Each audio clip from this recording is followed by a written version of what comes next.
The Ohio Neck and Back Pain Relief Center, Scott M. Gray, D.C., across from the Marion Center between TSC and Kroger. For further information, dial 740-386-6580. Also located on the net at goodbackbadback.com.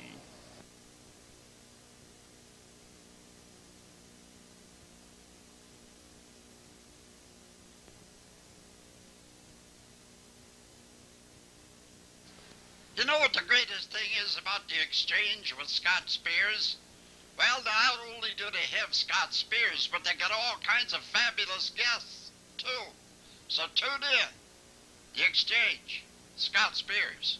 Right here.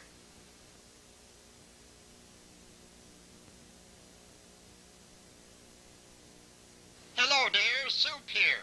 Say, if you want to be really entertained, just tune in to The Exchange, starring my good friend Scott Spears, here on this station.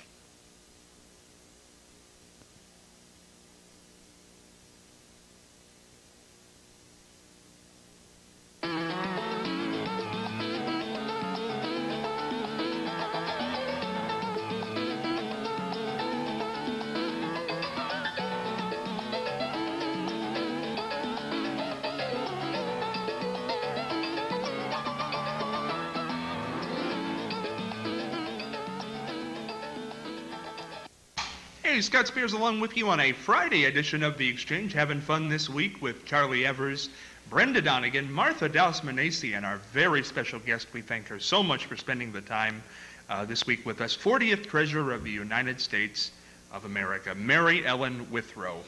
You can't beat that at all. Night of a Thousand Stars coming up here in Marion, 14th annual, coming up December the 8th, 6:30 p.m., Unkefer Street Union Hall, located at 675 Unkefer Avenue here in Marion. All proceeds from this event will go to create a scholarship for a Marion County senior who will be attending college in the fall of 2012, majoring in broadcasting and/or journalism. That night, we will have the Martha Douse Dancers performing, the Dance Factory Dancers, the Rainbow Singers. Possum will do the Marion song. Fran Vall will receive the Friend of the Community Award. We will create our legends that night, who will be Martha Douse-Manesi, and Joe Ione, Charlie and I's good pal, will be there. We will have a celebrity auction featuring items from Phyllis Diller, which I'm going to show now. We showed it earlier on in the week. That is Simone, painted by Phyllis Diller, legendary Ohio, by the way, comedian from Lima, Ohio. This is Simone, and there is the certificate of authenticity on the back, and she's also autographed the back of the picture. This will be up for auction on that night, December the 8th, over on Unkefer Avenue. For tickets, please call 740-262-3203, $5 per person. Again, that number, 262-3203. Ask for Sean. Get your tickets now. Charlie, fascinating facts. I'm still wondering who Simone is. Maybe that's going to be the big mystery. This to lady. find. Yeah, I know it's that lady. There she is. But where's she from? What's she famous for? Why did Phyllis choose her? But anyhow, right now, You're full of questions. this time of the year, the birds are out there. There's so many birds. The juncos have come back now. Not all of them, but a lot of the slate-colored juncos have come down from Canada to pay us a visit. They're the only ones that come from Canada that do not need a passport or any identification. They just show up. Slate-colored juncos. Slate-colored junco. Yes. What does a slate-colored junco look like? It has a black bib, and the rest of it's white underneath, and most of it is kind of grayish in color. Are But- they small? Yeah, they're not too big. A little bit larger than a sparrow, perhaps. They feed off the ground. You won't find them up in your bird feeder, probably, but they'll be taking the leftovers. And I was trying to think if there are any other birds that come down this time. Robins will be leaving, some of them, but then you have the Canadian robins. They'll also come down to enjoy our weather here, which is a little better than upper parts of Canada. A Canadian robin. A Canadian robin, Now, yeah. is that a bird or a person No, that's from a criminal. Canada named Robin? That's a criminal in Montreal. A criminal. There you go. Listen, when a bird flies over next, I'm gonna say, hey, there's a slate-colored junco. Right. They'll just think I'm They'll brilliant. think you're smart or something. I know, slate-colored junco, the things you learn here on this program. Yesterday, I kind of teased this story. This is as local as it gets here in Pleasant Township, and if you've been reading the Marion Star or keeping up with the local politics, this was one for you. And let me give you the rundown on this and try to follow, because it gets a little complicated. John Peacock is a current Pleasant Township trustee. In attempting to run for re-election, John put the wrong date on his petition to run and was disqualified to run by the Marion County Board of Elections as a candidate or a write-in candidate. At that point, Ruth Ann Peacock, John's wife, decided to run as a write-in candidate. John wrote a letter to the Marion Star dated September the 8th that spelled out Ruth Ann's intentions as a write-in candidate in the November election, which states that if Ruth Ann were to win, she would be sworn in and resign her position immediately to her husband. Ruth Ann did win a majority of votes on November the 8th. I spoke with John Peacock this morning, and he told me that Ruth Ann fully plans to resign as soon as she is sworn in January, and that he feels confident that the remaining Pleasant trustees will appoint him trustee in her vacated place. There you go. Made some people very angry. Marion Star got a few editorials that were certainly not excited about that. John Peacock's granddaughter wrote in defense of his grandparents. It got so disturbing at one point. Charlie, what do you make of that? I don't know. It sounds like a family feud, or could be. And it's just a little unusual, but legally, I guess it's all right. But then you have personalities that come into it that can cause all kinds of rough water. Do people in Pleasant have a right to be angry? I don't know.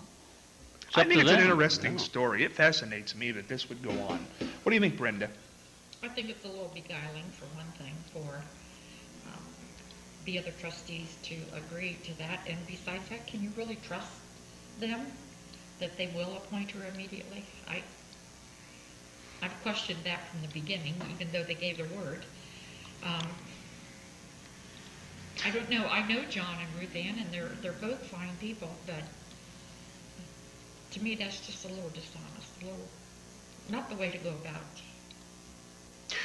getting in office. If he really wanted to get into office, and he put the wrong date, and the Board of Elections disqualified him. Well, good for them for catching it. Oh, okay. What should he have done? Should he have just sat this one out? I would have. It's interesting. Martha, when you hear this story, what do you think about? I think it's stupid. Yeah, it's I don't know. It's a little shaky, I think. Mary Ellen, what do you think? Well, could I ask, who are the other board members? I mean, how is the relationship here with him? Is there everything all right between the board members? When I spoke with John this morning, just going on what he said, he's been in that position. He's still in that position now until he resigns, or the term is up in January. He obviously has been with them, and I don't know if he went to them and said, if my wife runs, I didn't get that deep into it, but I guess he has a good relationship with them. Obviously, he feels confident, he told me, that if she resigns, that they're going to appoint him. Well, I don't understand why people are angry then. If it's in agreement with everybody involved, why are people angry? Do you have any idea on that? I think people are angry. I did read the editorials that people wrote into the Star, and I can't quote them exactly, but this idea that Ruth Ann had no intention to run. She was just a shill for him to get back on the ballot, and that she has no intentions to be a trustee, that she's going to resign as soon as she gets in. I think that angers people a little bit because it says to them, in their opinion, that even if you don't do things right, you can still beat the system. Because he did put the wrong date, admittedly. He put the wrong date. So is that an honorable, I mean, we just talked about honorable and ethics and can people be forgiven for a political figure, trustee, whatever you want to refer to him as, in a county to act? Well, I'm questioning the person being 70 years old on the school board. I would question that. Why do you think it would be so important to go to, what I ask myself, why would you go to this measure to do this? I mean, it is involved, and it would probably make people think that, you know, they were being, having things pulled over on them, which you just don't want, you know, you don't like that to happen. I think people are upset when somebody is elected and they resign right away. I've known people that did that, and it never makes very many friends for you in politics when you do that. What do you think of what I would think would have to be a backdoor dealing? Because obviously Ruth Ann, I don't think, wanted to be a trustee. Wouldn't John have had to have gone to the other trustees and said at some point, theoretically, if this happened, would you appoint me? Because just the fact that she resigns doesn't mean he gets the position. The trustees can appoint anybody they want to. Didn't some deal had to have been made even before they went into the election? It sounds like it. And how does that leave this coming off? How does it come up? Not good. Yeah. Not good. Yeah. Well, should people be angry, Brenda? Because some are. I would say yes, because there was an underhanded way to do that. He should have sat out 2 years or however many years the trustees serve, and then run again to be reelected. But no, I think they have a right to be upset. Charlie, what does it say that he, is it okay because he went to the Marion Star and said, look, I'm really the one behind this, you know? Well, the way I look at it, it was well known that she was going to resign, and he probably had enough conversation with the other trustees that he would be appointed. And the majority of people in Pleasant Township voted for this particular system, or whatever you want to call it. So, I don't know, but the ones that didn't vote in favor of it are the ones probably that are protesting the fact. Well, it seems very obvious to me that because she did win election and he did state in the Marion Star on September the 8th that this is what was going to happen, that she did win, that they probably are majority-wise at least in favor of him doing this. But I don't like what had to go on between him and the other trustees before this decision had to have been made. Obviously, he's very popular out there, and he seems like a nice enough guy when I spoke to him today. But the fact that she's going to go in and take this oath or whatever she takes out there and then immediately resign it, I just don't know about that. It just seems wrong. Do you remember how many were on the ballot? Were there 3 or 4? I think there were 4 or 5, weren't there? Well, see, the more you have, the more the vote split. So had she been running against one, the vote might have gone another way. Well, and we should also make mention that Pleasant Township, I mean, it's not thousands of votes that people vote for this. It's hundreds. I mean, a write-in candidate can win in an election like this. I don't know. I think it was a little shaky. But, hey, you know what? They've said what they're going to do. I guess the end result is, will he just get away with what he did and everything will go along kosher? I guess we'll find out how true his friends were to him then. That they'll keep their word that with the deal that they worked out. We'll find that out come January 2nd or whenever they're sworn in. Do you think there was a deal? Let me put it that way. Do you think there was a deal? Because he told me, his exact word, and it rings in my ear, was he had great confidence that they would do this. He didn't say for sure, and he didn't say there was a deal. Do you think there was a deal? Sounds like it. Mary Ellen, does it sound like a deal? Well, yes, it does. Yeah. Charlie, deal? Sure. It's the only way they would have did what they did. Martha? Sounds like a deal to me. I don't know. That's the way the political ball rolls. Wonder how much a Pleasant trustee makes. And will she be able to draw any money for the number of days before she resigns? Once she takes office? She was a teacher, by the way. I don't know. It seems a little, I don't know, little strange, and I think it's going to leave a bad taste in people's mouths. Here's a little strange story as we wrap out the week here. Greyhound passengers on a St. Louis-bound bus from Memphis spent a night sitting at a truck stop in Charleston, Missouri on Saturday after their driver, irate after an exchange with one of the passengers, parked the vehicle and disappeared. Passengers told KSDK that the driver had an altercation with a 65-year-old man who she felt was being rowdy and told him to get out. When the man refused, she herself exited near Cape Girardeau, locking the door behind her. The passengers called 911 and police told her to get back on board and proceed to St. Louis. The driver apparently resumed driving but headed to Charleston instead of St. Louis. She once again parked the bus. This time she simply left. The passengers called Greyhound, but it took hours for a new driver to arrive. Though Greyhound apologized to the passengers and promised to refund their tickets, the bus line couldn't offer to return the 12 extra hours the trip took. I think it's safe to say the protocol was not followed, Greyhound spokesman Maureen Richmond told the Memphis Commercial Appeal. The bus line said it would punish the veteran driver whose name was not released. Apparently she's still employed by the company. You can just leave the bus in the middle of nowhere, take a hike, and you're still there.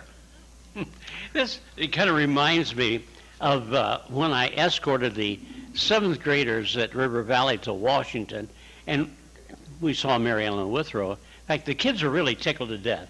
We were in the building where she works, and she spotted me and climbed down over the railing and met with the kids, and they were really thrilled. Well, anyhow, on that trip, we had a flat tire on our bus.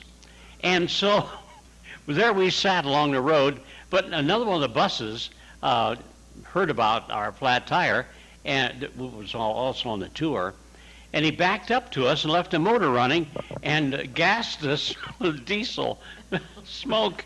I still can't understand why they did that. That was a nightmarish trip, believe me. Those bus trips never are all that fun. Yes. We got to Washington, and the hotel had not prepared the rooms for the kids, and we sat again for 1 or 2 hours in the bus. Terrible. Brenda, what do you make of this story? The Greyhound bus driver who said, I'm just leaving. I'm leaving town. Well, she could have left somebody with some severe medical problems stranded who would need medication. They planned to get them when they got to St. Louis or whatever. You just never know. Did they have food? Were they cold? Did she leave the bus running? They've had some strange weather out there, so, I mean, there's just all kinds of things that you could think of, all kinds of circumstances. I think she should be gone. I think she should have gotten her pink slip. Mary Ellen, what do you think? It reminds me of when, were you ever in a restaurant when the waitress got mad and left? Oh, yes. Or, I think about that steward that left the plane when he didn't like what was going on. Yeah. You shouldn't be allowed to leave your job until it's decent, Well, this beckons the question, though. Do the passengers or do the patrons, whatever your job is, do they have to abide by any code of decorum? Or can they just be as rude as they want to be, and because you're being paid, you have to lump it? Well, it doesn't show much responsibility when somebody does something like that, so, yeah. They'll have a little trouble getting another job, I think. If I were the bus driver and I had a passenger that was rude and disruptive, I probably would have stopped the bus and called law enforcement and asked them to remove them. I know years ago I was asked to drive a Elgin school bus